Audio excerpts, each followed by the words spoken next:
Can God resurrect the body once it's been cremated? Well, I certainly hope so, because first of all, a lot of people have been cremated already, and even those who are lost at sea, for example, the Navy has for a long time buried bodies at sea, and Sure. that means that the tradition of burial in a casket in the ground is just one way that human beings have historically buried bodies.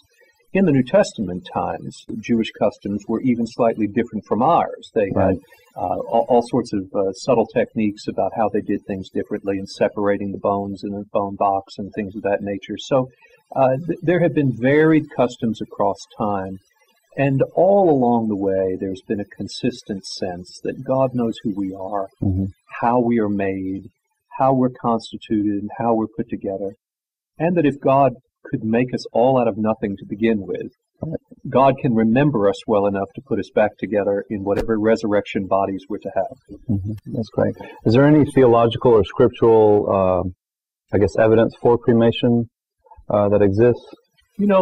There's not so much a biblical tradition of cremation, so much as there is the sense that when we talk about judgment as of by fire, for example, we might think theologically of the refiner's fire that the Bible talks about. And in that way, there's the idea that old things are passed away, but that the fire purifies, and that it's a symbol to us, not a literal thing, but a symbol to us of how it will be at the end of all times when God makes us new and we're holy and right with God. In today's society, as we have said, a lot of people have already been cremated. Yes. So what would you say to a person who says, well, I'm a Christian, I don't believe in cremation? Is there a logical explanation for them? Yes. I think the reticence for many people is that Jesus himself was not cremated. Right. And so most Christians do their theology from the story of Jesus. And since Jesus was resurrected from a garden tomb, the assumption is that we should have our bodies ready somehow for God to raise us up. But let's remember that most of us are no longer buried in a garden tomb either. That was pretty much above ground, and there are all sorts of questions of how that was exactly the case.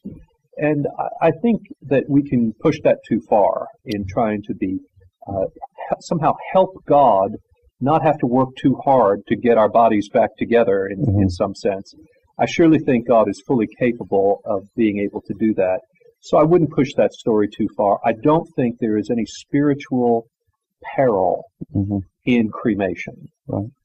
I do think that there are some benefits to it that are not just cost related, and that no one should enter into cremation only on the basis of maybe this will be less expensive than burying or something of that nature, even if generally it is.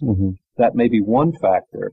But I think that a larger picture of this, Wendell, might be to think about the relationship between the current church, especially in an urban setting, and the way churches have functioned in rural settings throughout a long period of time. When you had a country church and there was plenty of land, they almost all had churchyards, church cemeteries attached to them. And so the church thought of this as their business. We understood that we live together and we die together, and that when we do, and worship together, and when we worship together.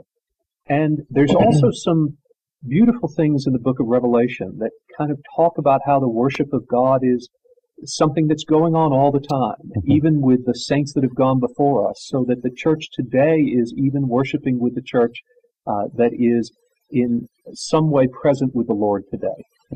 Isn't it nice to think, really, that when we come to worship at church on any given Sunday, we have near to us the remembrance of those who are perhaps worshiping with us in the presence of God even now. Absolutely. Well, finally, in preparations for today's conversation, a well-known Baptist publication published an article that dealt with cremation and the resurrection, and it was published by a person who's on your staff here. Well, I'm not surprised. It talked about a silent question that a lot of people ask themselves including myself. And that is basically, do I want to be cremated when I die? So can you speak to us who have that question? Yeah. I do think it's a personal decision. Mm-hmm. And I would not want to dictate to anyone that they should take one path or another. I will be cremated.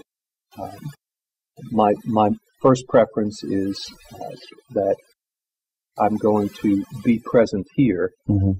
And have already prepared myself to be inurned here at our columbarium.